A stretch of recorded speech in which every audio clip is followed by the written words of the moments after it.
नमस्ते बच्चों। तो आज हम चिड़िया की बच्ची जिसे लिखा है जैनेन्द्र कुमार जी ने, उस पाठ को जानते हैं। तो इस पाठ में माधव दास है जो कि एक सेठ है। उनके पास सुंदर सा संगमरमर से बना हुआ कोठी है और कोठी के पास बहुत सुंदर सा बगीचा है। वहाँ पर तरह तरह के फूल पौधे पेड़ हैं और साथ ही साथ फव्वारे भी लगा हुआ है। तब माधव दास जी को कला से बहुत ही प्रेम था। तो सामने ही एक पेड़ पर वो तख्त लगा हुआ था जहाँ पर सुंदर से कालीन बिछा हुआ था और उसके ऊपर मसलन यानी कि पिलो बड़ा सा मसलन लगा हुआ था, जिसके सहारे वो अपने सुंदर से बगीचे को निहारते रहते थे। कभी कभी उसके दोस्त आ जाते, दोस्त के साथ गपशप करते थे, या फिर अगर कोई नहीं होता तब वो हुक्का पीकर अपने ही कल्पना में खो जाते। पता नहीं चलता कि किस तरह संध्या बीत गई है। तब एक दिन क्या होता है, उड़ते उड़ते एक छोटी सी नन्ही सी चिड़िया आती है और गुलाब के टहनी में बैठ जाती है।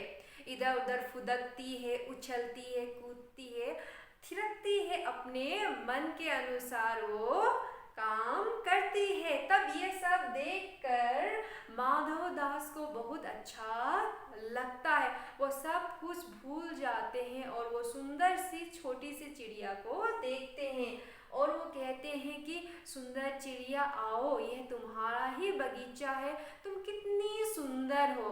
तो ये सुनते ही चिड़िया को पता नहीं चला कि कौन यह बोल रहा है। जैसे ही वो उसे पता चलता है वो डर जाती है। वो कहती है कि मैं घोंसले से उड़ते उड़ते फूलों को देखने के लिए और हरियाली को देखने के लिए मैं अपने घोंसले से निकल आई हूँ और मैं अभी थक चुकी हूँ, जिसके कारण मैं यहाँ पर आराम कर रही हूँ। मुझे यह पता नहीं है कि यह आपका बगीचा, मैं अभी चली जाती हूँ, कहती है वो डर के मारे। लेकिन माधव दास कहते नहीं नहीं, जरूरी नहीं, तुम यहीं पे रहो, आराम से बैठो, यह बगीचा तुम्हारा ही है, ये सुंदर सुंदर फूल तुम्हारा है, तुम आराम से यहाँ पर बैठो, ये सब कुछ तुम्हारा है। लेकिन वो कहती नहीं, मुझे नहीं बैठना है, मुझे मेरी माँ के पास जाना है, माँ का घोंसला बहुत दूर है।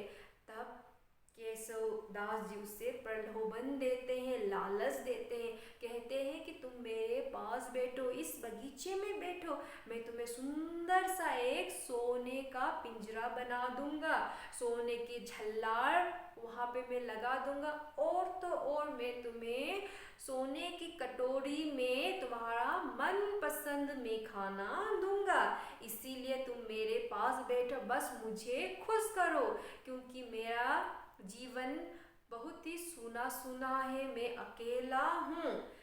अगर तुम मुझे खुश करोगे तब मैं तुम्हें माला माल कर दूंगा।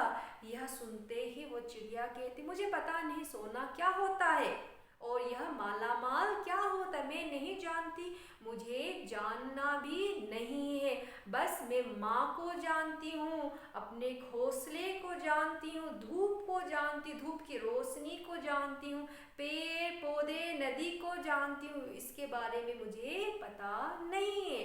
तब माधव दास कहते मूर्ख मत बनो, तुम्हारा ये सब जो फूल खिला हुआ है वो तुम्हारे लिए खिलेगा, और सोना, दुनिया को सोने का क्या है, तृष्णा है सोना का, यानी कि पाने की इच्छा है। सोना का कीमत तुम नहीं जानती हो, लोग सोने के पीछे, सोने खरीदने के पीछे पड़े हुए हैं, तुम मुझे नहीं जानती हो, मैं कौन हूँ, मैं सेठ माधव दास हूँ, वो कहते हैं। तब चिड़िया कहती है मुझे पता नहीं सेठ क्या होता है, ये मैं जानना नहीं चाहती हूँ, बस मैं माँ को जानती हूँ, मुझे इन सब से क्या करना है, क्या लेना देना है ये सब चीज़ से, मुझे ये सब चीज़ नहीं चाहिए, मैं माँ के पास जाना चाहती हूँ, मुझे माँ के पास जाना है, माँ मेरी रास्ता देख रही है। उड़ते उड़ते मैं बहुत दूर आ गई हूँ। तब माधवदास फिर से उससे कहते, फिर से प्रलोभन देते हैं कि माँ के पास क्या है, माँ क्या चीज़ है, मुझे पता नहीं है। माधवदास जी कहते हैं, माँ के पास क्या है, मेरे पास वो सब कुछ है, मैं तुम्हें वो सब कुछ दे सकता हूँ। सोना से लेके सोना का पिंजरा बना दूंगा और अपने साथ जहाँ भी मैं ले जाऊंगा, खाने के लिए तुम्हें अच्छी अच्छी चीज़ें दूंगा, और ये जो फूल खिल रहे हैं वो तुम्हारे लिए ही खिलेंगे, बस तुम मुझे खुश रखो। तुम अपनी, जैसे तुम्हारी आवाज़ से तुम जैसे थिरकती हो, उससे तुम खुश रखो। तुम कितनी सुंदर हो ना, तुम बहुत ही सुंदर हो देखने में। तुम्हारे गर्दन लाल रंग से और पंख काला और नीला रंग से रंगा हुआ है, और शरीर में उस चित्र की, उस चिड़िया की विचित्र आकृति यानी कि ड्राइंग जैसी है। तुम देखने में कितनी खूबसूरत हो, और तुम्हारा नन्हा सा छोटा सा सिर भी बहुत सुंदर है, इसीलिए तुम कहीं मत जाओ, तुम यहीं पे रुक जाओ, ये सब कुछ तुम्हारा है। माँ के पास क्या है?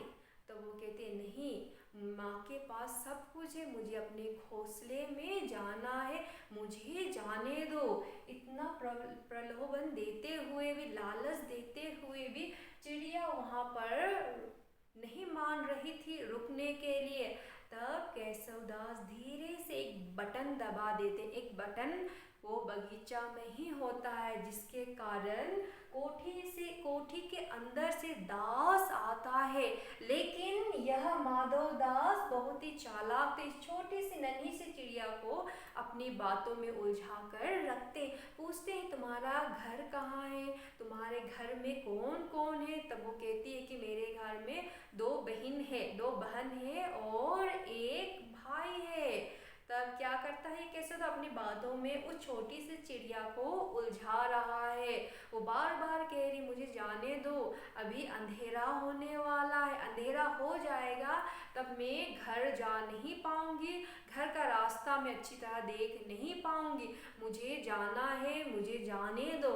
लेकिन माधवदास उसे अपनी बातों में उलझा कर रख रहा है। तब धीरे से वो दास आता है और वो चिड़िया को पकड़ने का कोशिश करता है।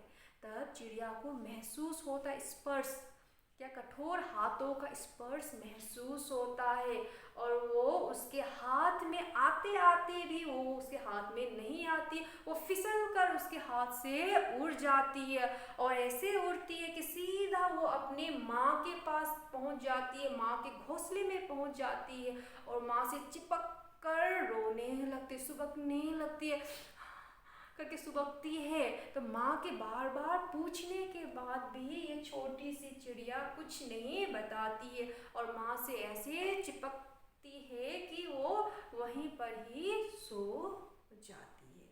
जैसे तैसे वो जान बचाकर वहाँ से भाग आती है।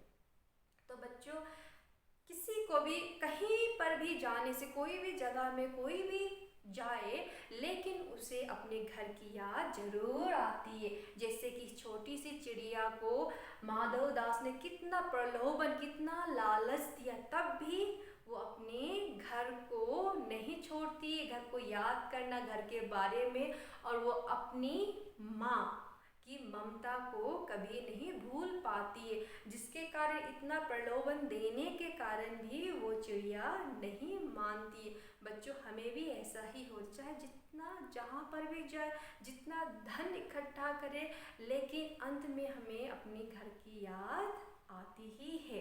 तो बच्चों, यह पाठ आपको समझ में आया होगा, और इस पाठ को जरूर आप पढ़िए। धन्यवाद।